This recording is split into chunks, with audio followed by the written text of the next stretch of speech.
afternoon. Thank you for coming. My name is Enrique Belsus. I am the managing director of Belsus Abogados, which is a law firm established in Madrid in 1958.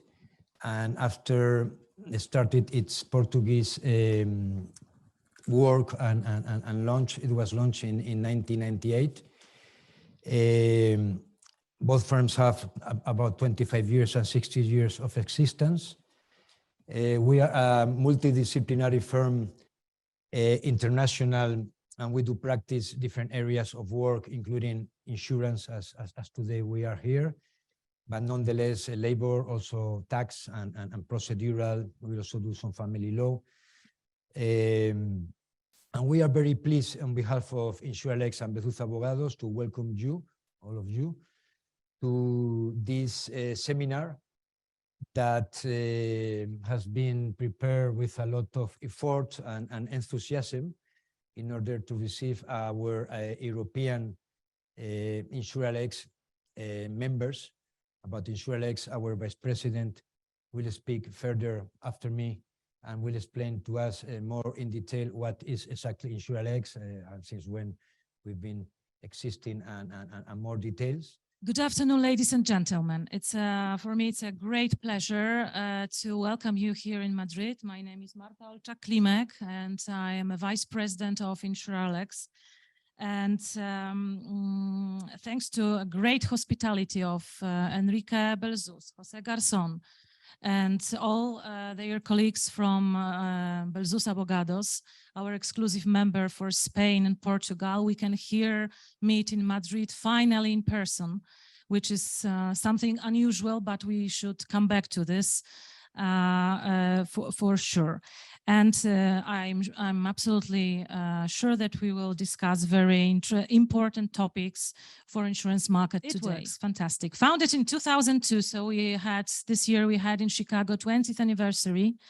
Insuralex is a group created by more than 50 independent law firms all over the world right now. We are really global network from Europe, North America, I will show you the map, Latin America, Asia and Middle East. You can easily see on these slides how wide is the range of Insuralex. Insuralex clients can take advantage of powerful network from each side of the world, from California to Australia, as you see on our slides with maps. It is very important for me to stress that globalization and changes in the worldwide insurance market enable insurers and reinsurers to market their products across national borders in growing global economy.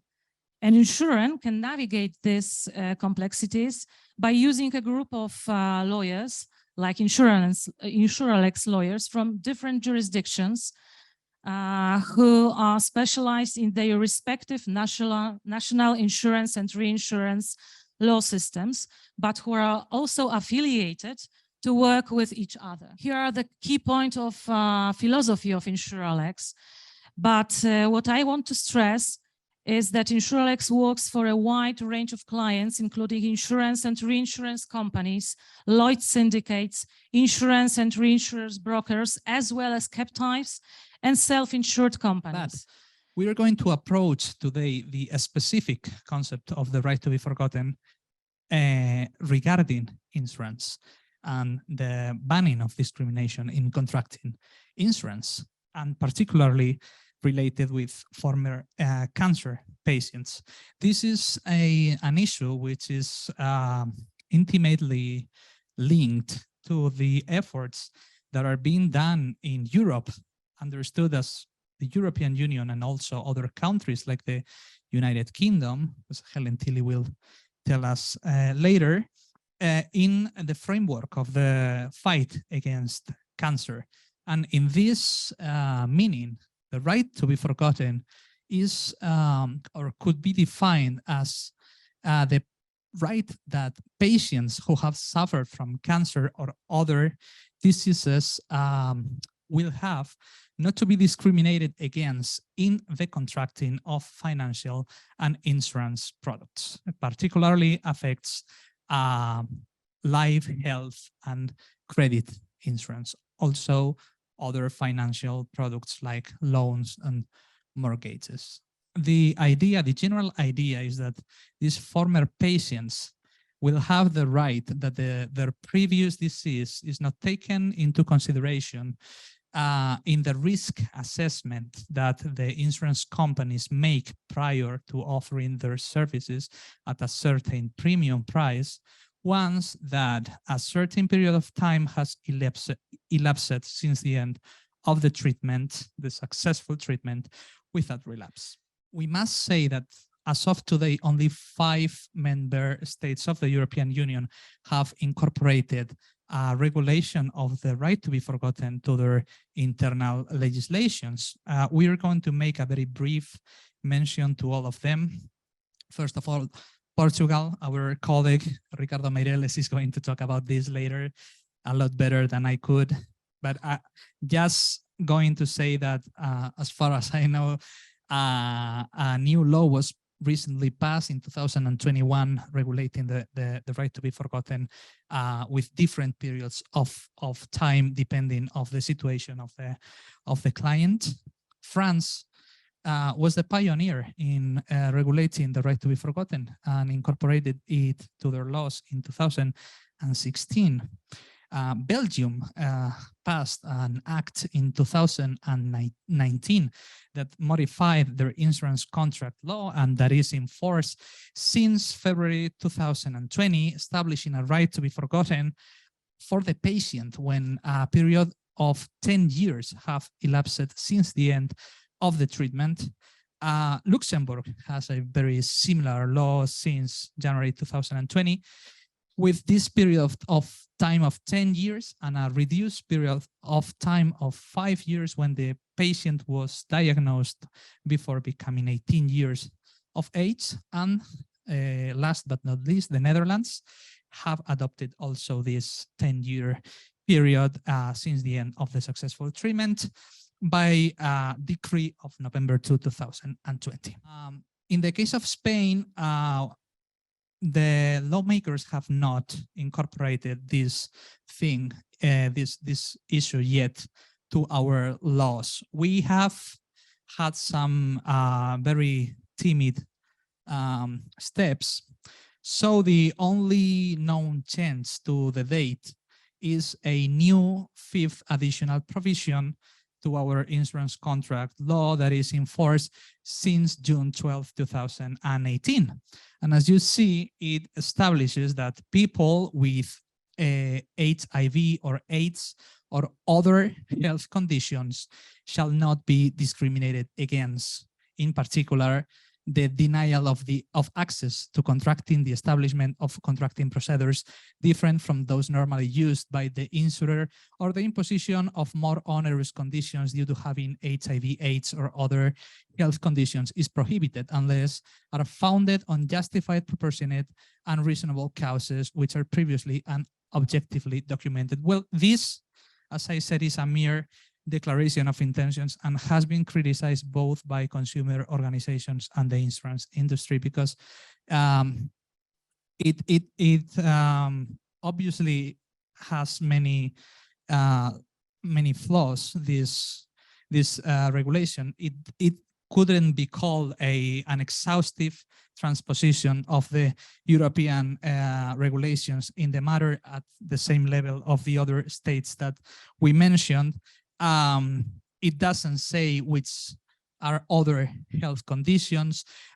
It doesn't establish a right to be forgotten for the patient properly said. It doesn't establish a certain period of time after the end of the successful treatment. It doesn't list what measures should be taken in order to avoid discriminations. And for the insurance industry, it doesn't say specifically which could be considered as proportionate and reasonable causes. So this is the reason why the European Commission in a recent report said that Spain lacks a government legislation or a government policy regarding the right to be forgotten. About the Portuguese situation. Thank you very much. First of all, thank you very much for the invitation to be present here. My name is Ricardo Meireles. I'm a lawyer, insurance lawyer in Porto, in Portugal, and also the head of offices of Porto of Belsos Advogados. I'm going to talk a little bit about the right to be forgotten in Portugal. The approval of this law, Portugal already had some minimum standard regarding anti-discrimination legislation, namely on the Constitution and in particular in the insurance contract law, ICL. But in the year 2020-21, we accepted the recommendations of the European Parliament Resolution 2020-2267, and we passed the law 75/2021 with the right to be forgotten. Regarding the minimal standard that I was talking about, it's important to state that the Article 15.2 of the ICL already prohibited any kind of discrimination regarding on grounds of disability or aggravated health risks. So the principle was there, namely because it violated the principle of equality consecrated in our Portuguese constitution.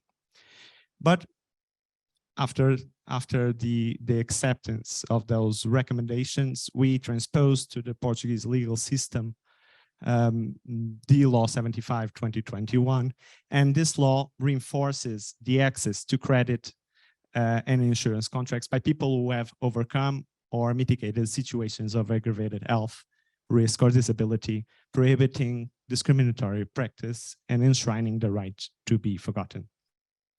It's important to say that this law not only added this particular legal regime to the subject, but also brought changes to the ICL, to the contract, the insurance contract law, namely with the inclusion of Article 15A. Then, as I will say a little bit afterwards in this exposition, it depends, or it starts to talk about the possibility of having a national agreement regarding the access to credit, and it's a very strange and very unusual solution for Portugal. Therefore, it's a little groundbreaking in this law. Nevertheless, what are the big concepts that this aforementioned law brought? There are three big concepts: the person who have overcome situations of aggravated health risk, a person who have overcome disability, and a person who have mitigated situations of aggravated health risk or disability. We will start by the first two, because the last one, due to some problems regarding the phrasing of the law, it's been completely excluded from execution by a whole insurance market, Portuguese insurance market, because it's almost impossible to execute it, as we will see further on. But in the first two situations, what are the big consequences of this law 75/2021? First of all, it's exclusively for insurance to access as a credit or consumer credit. So it doesn't apply to all kinds of insurance products, only when the person that is trying to contract the product is considered as a consumer for this purpose. And also, it translates itself in two major prerogatives. First of all, it cannot be subject to an increase of insurance premium or exclusion from insurance coverages. And on the other side, no health information regarding medical condition that give rise to that aggravated health risk or disability may be collected or treated by banks or insurance contracts in a pre-contractual context. They are coming across situations in which the initial risk assessment, they identify that the person may be in one of these situations, but because they already have some medical data to confirm that suspicion. And in that particular situation, the law is very, very clear and says that we must suspend the analysis of the clinical documentation that sometimes already are in their possession. So it's very difficult to execute a law that afterwards doesn't give the weapons to the insurance companies to do so.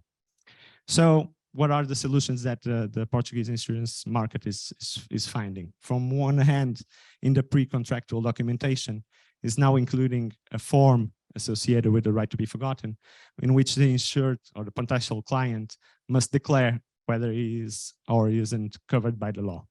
And this first verification is afterwards double verified by a declaration that must be issued and filled by the doctor, family doctor of that potential client, that afterwards confirms that the person is covered by the law 75/2021. The insurance contract law in Portugal now determines that a national agreement on access to credit and insurance must be signed by all those parties that we are seeing here, not only the Portuguese supervisor, insurance supervisor, AICF, but also credit institutions, insurance companies, and national organizations representing people with aggravated health risk, disabilities, and users of health system. It's a very, very, very, very unusual situation and very unusual way of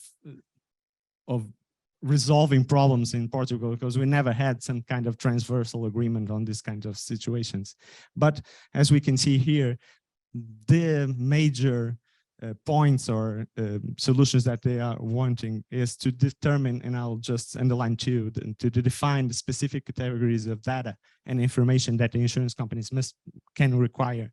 And on the other hand, develop a mediation mechanism for the situations of litigation. So we will hope that this national agreement will shed some light regarding some of the problems that the law already has.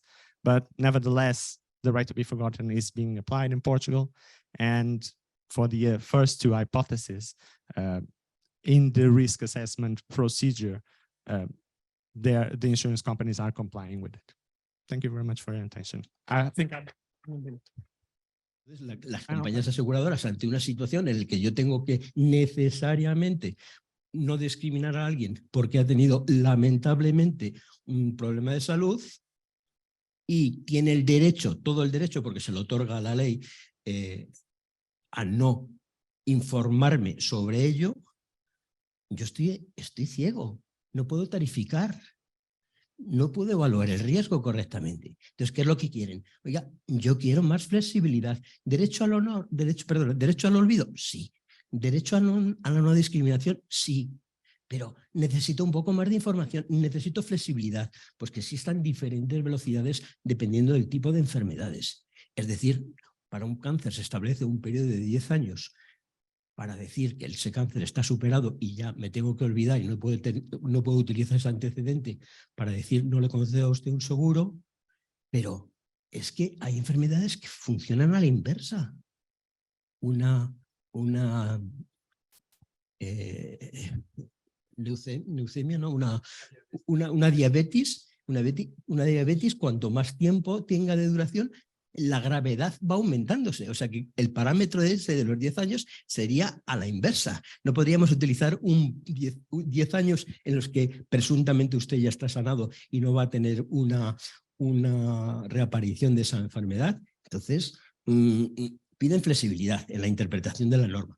Piden adaptarse al mercado, porque no es lo mismo vender productos aseguradores en un país donde la población es muy anciana. En general tiene una base de la pirámide, una base muy grande, que vender un producto asegurador en una sociedad más joven, porque los problemas son diferentes. Y por otro lado, necesito como mínimo tener un poquito de información para no estar tarificando a ciegas, porque si no, yo tarifico a la alza. Entonces, al final, las primas van a ser más caras, porque aquí